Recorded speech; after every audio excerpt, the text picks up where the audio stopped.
5 Strategic Advantages from Associating with Bhagavad-gita, by Krishna's Mercy. Shri भगवान उवाच इदं तु ते गुह्यत्मं प्रवक्ष्यामि अनसूये ज्ञान विज्ञान सहितं यज् ज्ञात्वा मोक्षसे शुभात्.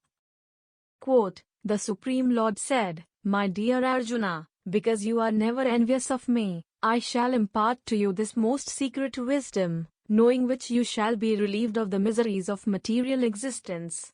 Lord Krishna, Bhagavad-gita, 9.1. With any honest interpretation of Bhagavad-gita, the conclusion is rather straightforward. The point of the entire text is obvious. There is confirmation from a verse itself, found towards the end of the dialogue between Krishna and Arjuna.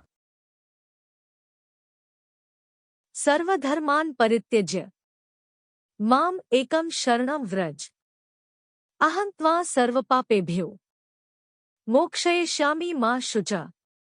Quote, abandon all varieties of religion and just surrender unto me. I shall deliver you from all sinful reaction. Do not fear. Lord Krishna, Bhagavad-gita, 18.66. Given the tendency towards envy in the material world, upon hearing of such a conclusion we might not agree. We will lump in Vedic culture with every other kind of religion or spirituality with which we are familiar, in that the basis seems to be dogmatic insistence. Surrender to this person. Be prepared to submit to the will of a higher power. Otherwise, you will be condemned. You will suffer for all of eternity. Better not make the mistake. Take advantage of the opportunity. If we happen to fall into this category of thinking, there are several other benefits to first consider. While these are not necessarily related to the end goal of consciousness of the Supreme Lord, they do serve as an advantage while living in the material world.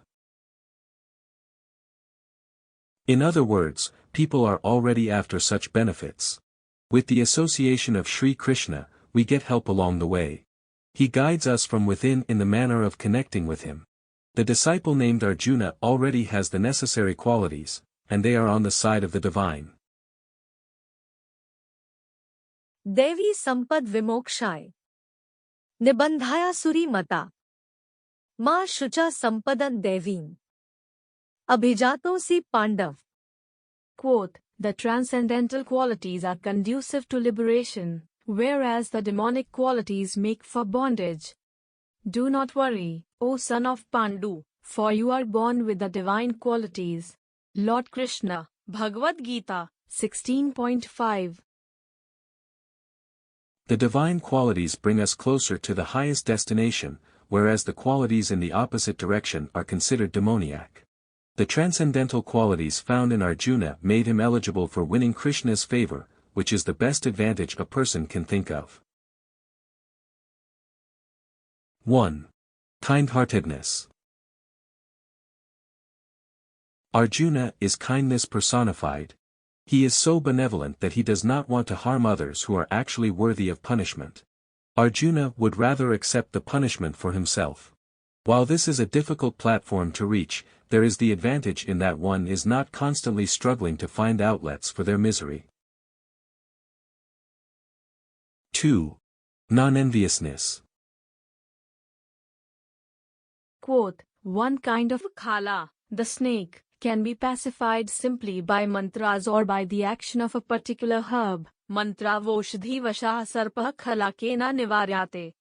An envious person, however, cannot be pacified by any means. Therefore Prahlada Maharaj prays that all envious persons may undergo a change of heart and think of the welfare of others. Srila Prabhupada, Srimad Bhagavatam, 589 purport. Arjuna was able to hear the transcendental wisdom from Sri Krishna precisely because he is non-envious. What a miserable existence it is to be envious of others. That envy could extend beyond my supposed adversaries. Like a single tree set on fire to burn down the entire forest, I will become envious of my own family and friends, or even my own children. 3. Calm in struggle. Arjuna was in the belly of the beast. He was right in the middle of fiery conflict. There is the saying that he who hesitates is lost. Arjuna had this hesitation at the beginning. He was unsure of what to do.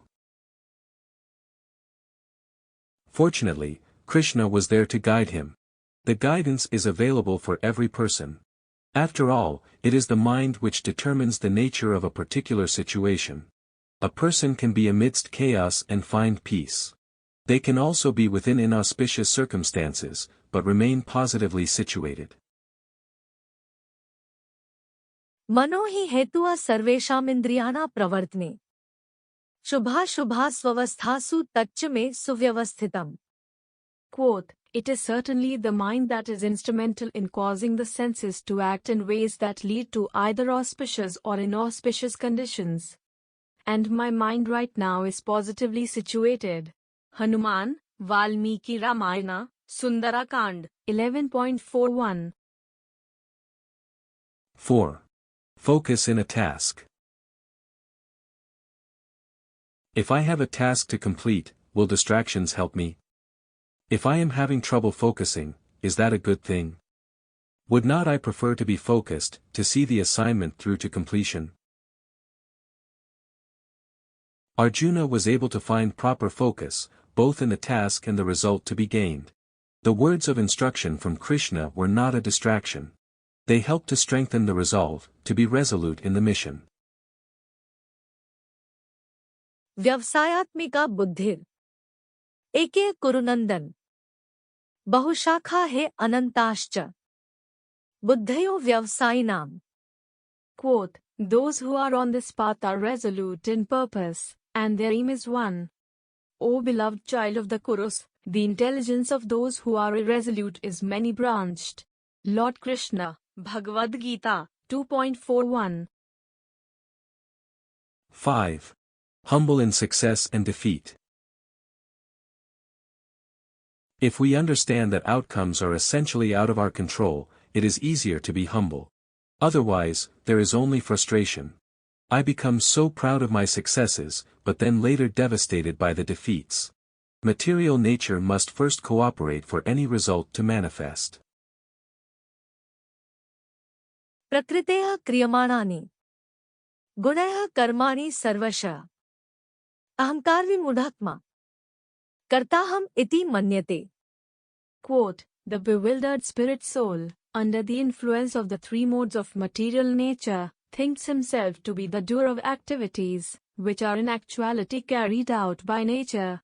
Lord Krishna, Bhagavad-gita, 3.27. To be humble in both situations is an advantage. Bhagavad-gita facilitates such humility, as there is the awe-inspiring vision of the Virat Rupa. This is the universal form, which is the complete everything that we can contemplate, imagine, or potentially perceive. In this way, we see that Bhagavad-gita carries advantages on all sides. Whether someone wants to worship God or not. Whether they are inclined towards higher learning or satisfied at the moment with their progress in understanding, there is always something to be gained by listening in on that sacred conversation between the two friends, Krishna and Arjuna. In closing, advantages to all sides bringing. From Krishna to Arjuna singing. Sacred wisdom transfer ensued. Full surrender in words to conclude. But kindness, humility, and how to be steady. For success and defeat to be ready. Benefits assured to accrue. To the attentive listener who